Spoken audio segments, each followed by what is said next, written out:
What's going on, dudes and dudettes? So, yes, after Tuesday, which was a couple days ago now, the college football playoff rankings did officially come out, and USC is now ranked the number 4 team in the nation. So, if the games were to start for the playoff this weekend, they would be playing in the Final Four, but sadly, they still have to play one more game, which is still not fair to me, just because if they end up somehow losing tomorrow to Utah, then of course, either Ohio State or Alabama, who are right behind them, will pretty much automatically get in compared to, like, say, if Georgia or Michigan loses, who are ranked 1 and 2 in the nation, and if they lose on Saturday or Friday, whenever they're playing, then they're going to most likely still be either 3 or 4. So it doesn't make sense, but this will all get absolved later, and I'll explain why in the video. But yes, it was pretty awesome to see them there at number 4 officially. I know a lot of people were saying that even though Ohio State did lose, they would probably still maybe be ranked in the top 4, but I didn't think that would be right, especially because if USC still had one more game to play, and either way it wouldn't have mattered, because if USC did beat Utah, then they would still go ahead of Ohio State, in my opinion, the following week.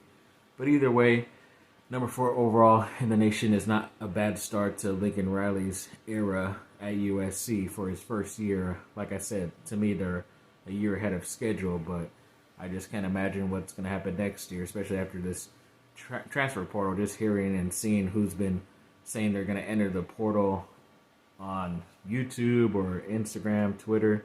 It's so many quality players out there that want to come play for anybody else than where they're at, and obviously USC is always opening doors like they did last year, so definitely looking forward to that. And of course, big America news, Team USA the other day did get the victory against Iran 1-0.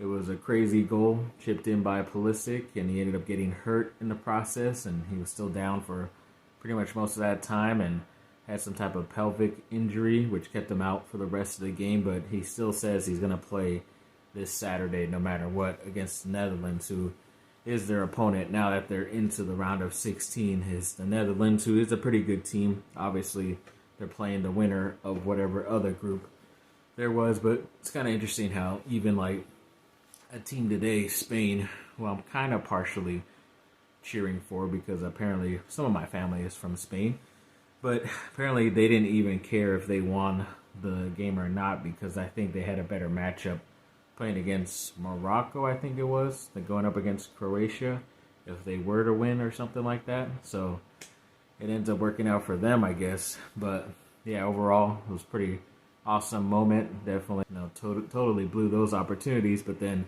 most of the time they had to play defense, and Iran almost had a couple of goals there at the end. And I think I remember one time when they last played an extra time like that, Iran ended up scoring in like the 98th minute, so it was like almost setting up to be the perfect, redo again. But luckily, it was not. USA advances, and it's the first time I've been able to say that in a while, but they do get a pretty formidable opponent, and even if they were to advance and the top team ahead of them on the other side were to win, they would have to get Argentina, which of course won in crazy fashion as well, and obviously has one of the best players ever to play soccer, and Messi still on their team. So either way, 2 tough games for the U.S., but hopefully Pulisic is okay and healthy, and he'll be able to help us at some point in that game this Saturday, which I think is around 6 o'clock in the morning here, because it's 9 p.m. Eastern. So yeah, I don't know if I'll be up for the beginning of that part of the game, but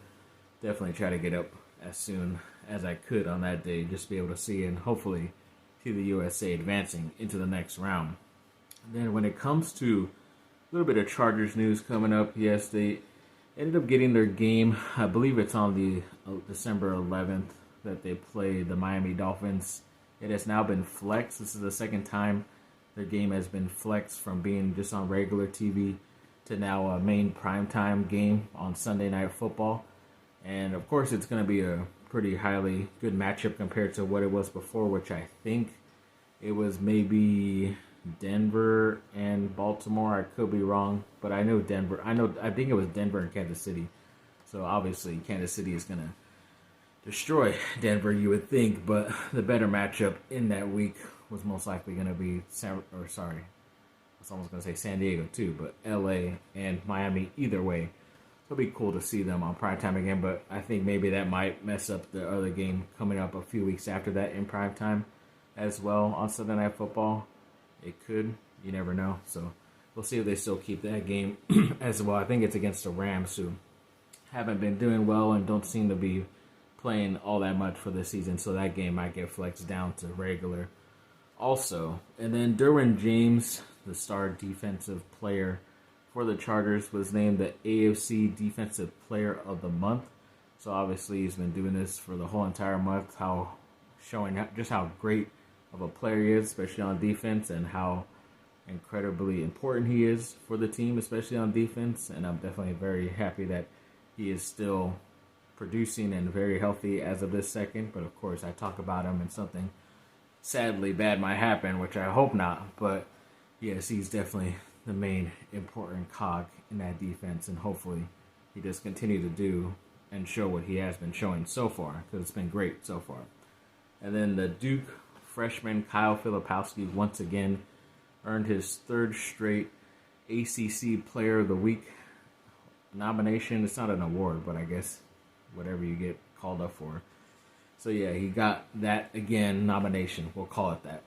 And I think he's the fourth Duke player to do that as a freshman. I think Jaleel Okafor did it a couple of times. Paulo Moncaro last year did it.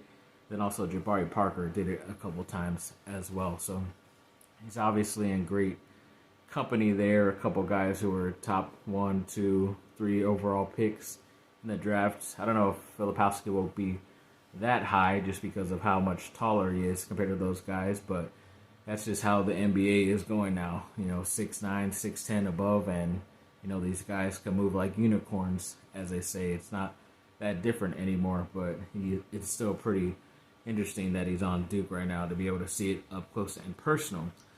And then speaking of their game that I mentioned the other day, yes, it was the start of the ACC Big Ten Challenge, and Duke had their opponent Ohio State, who last year they played in Ohio State and ended up losing that game.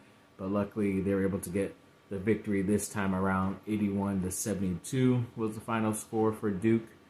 During the first half, it was pretty okay. They were up by like 10 points, but I know last year, I think Duke was up by like 17 points or something like that at halftime, and they still ended up losing. So luckily, they were able to still get this victory. A lot of the other guys played well too. Even the other freshman, Derek Lively, looked pretty good. Hopefully he can still, put some more consecutive performances like this, because it did look pretty nice on the offense and defensive side. And Tariq Whitehead is still getting his confidence back.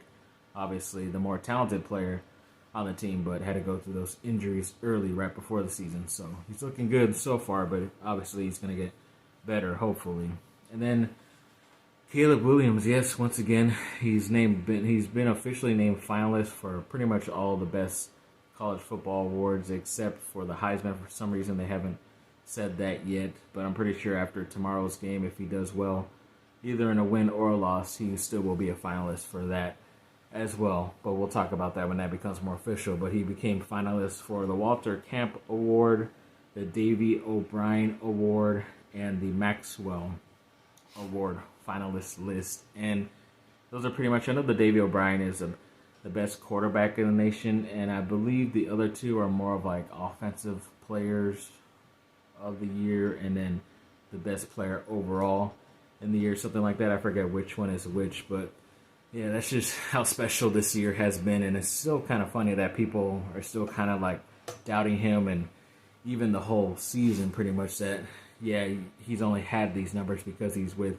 the head coach Lincoln Riley, and it's who USC's opponents are week in and week out in the Pac-12. And it's like, yeah, you guys give this award to other players who were, doing well, and yeah, there's a couple other guys who should be finalists. Like, sorry about that. Cut delivery guy came by, dropped something off real quick, but forgot exactly where I was. But yes, Caleb Williams, he's the finalist for all those awards, and it's pretty obvious because he did break that total rushing and passing record for quarterback at USC. I think he ended with 44 in the regular season, and then he beat out guys like Matt Barkley, who was obviously my favorite ex-USC quarterback recently, Cody Kessler, who were both tied for second place with 41. Matt Leinart as well was up fourth on the list, and then Carson Palmer was fifth on the list, and obviously two of those four other guys were Heisman winners. So, I mean, you're hoping that, once again, this is just another Heisman added to the record list, but overall, we will see. And I think some other stuff came out, like, PFF's All-America team, and you already know how I feel whenever I mention these guys, because it's like, a lot of times they're correct, a lot of times they're not. Like, I think the other day, I didn't even talk about it because they had USC's, one of their younger tight ends, I think it was Lake McCree, where he was like one of the highest graded tight ends in the country overall. I think he was second overall, right behind Utah's Dalton Kincaid, and yet they don't really go to him as often as some of those other players, even like the Michael Mayer of Notre Dame on that list, and he's not used as much in the offense, but yet for some reason he still makes the list. Maybe it's because of the amount of games played or amount of snaps or something like that, but either way, I still don't understand how he still makes the list, because he probably only has less than like 1 or 2 touchdowns and definitely less than like 30, 20 catches, something like that. So, yeah, so take this with a grain of salt. But yeah, Caleb Williams was once again named to that first team quarterback of the PFF All-America team. All the other USC guys named to it. Andrew Voorhees was the first team on the offensive line, and Kalen Bullock, the free safety for USC, was named first team on the defensive side. They did have a couple guys make second team as well. Jordan Addison, the wide receiver, he obviously would have been first team overall if he was playing in more games, but still good enough to get second team. Brett Nylon, the center, and then also Tui Pelotu, which I was surprised he didn't make first team, because he is leading the nation in sacks and pretty much finalist for all these other defensive awards. So I was surprised he made second team.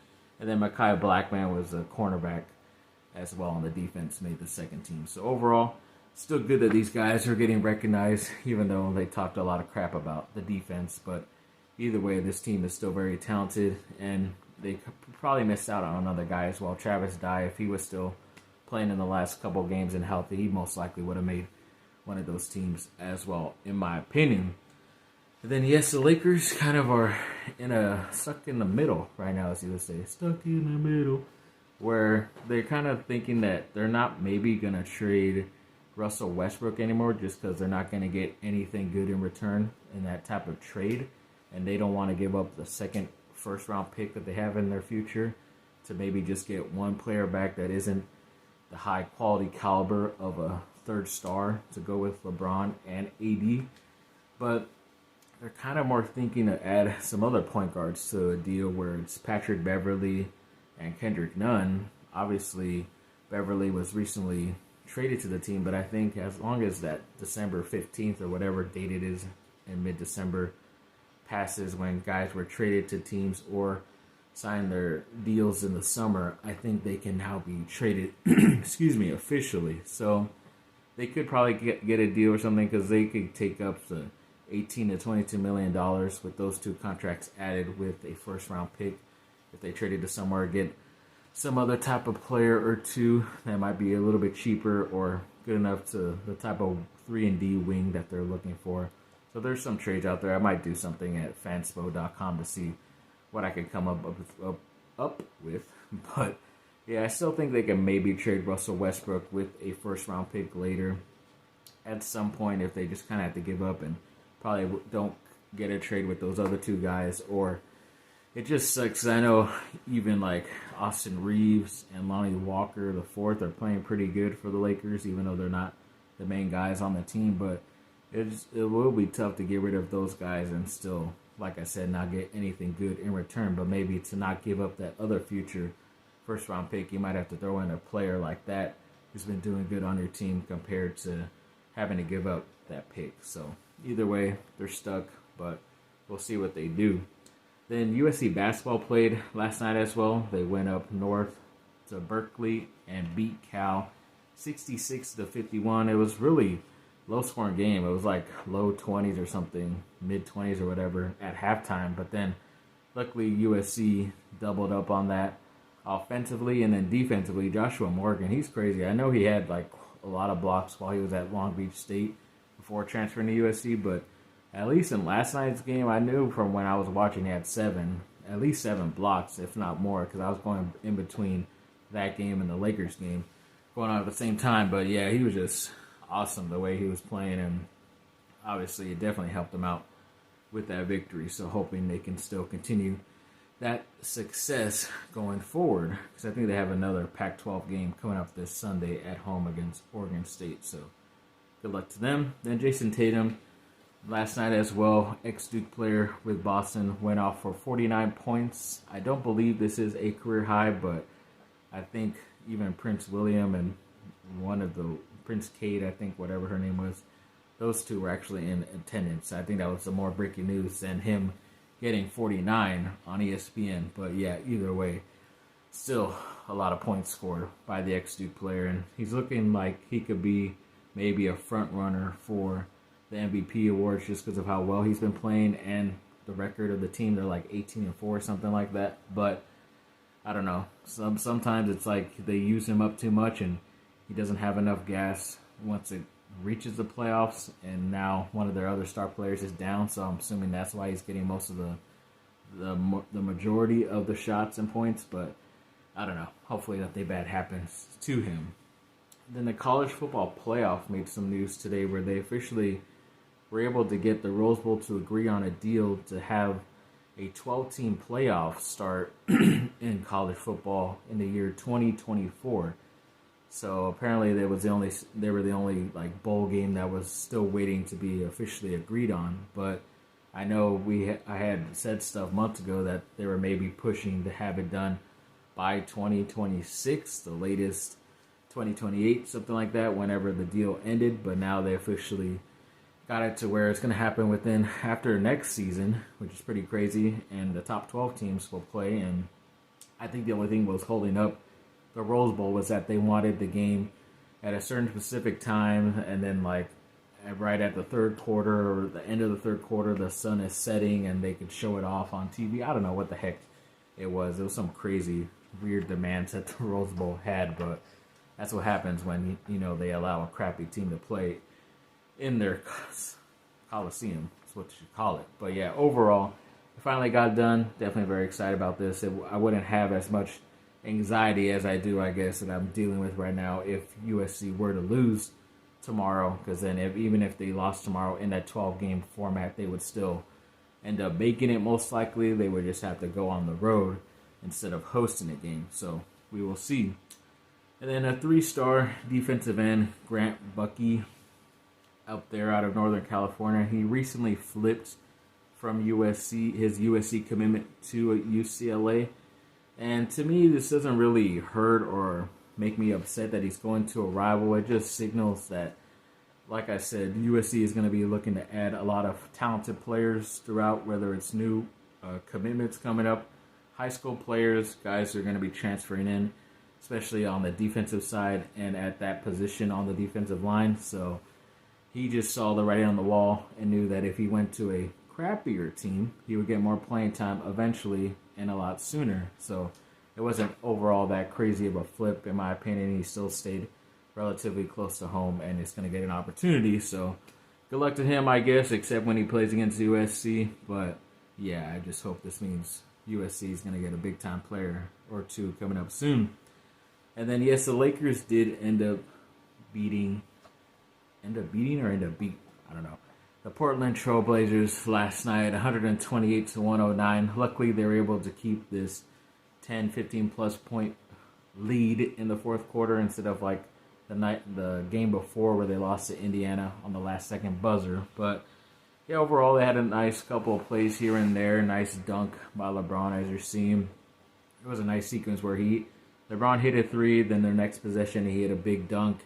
And then Portland had a really big athletic putback dunk by their rookie, Shaedon Sharpe. And then right after that, right before halftime, Russ Westbrook hit a three to go into the half. So it was a nice stretch of NBA basketball there to end that half. But yeah, overall, luckily they were able to get the victory, like I said. And On to the next one. I honestly forget exactly who they play next.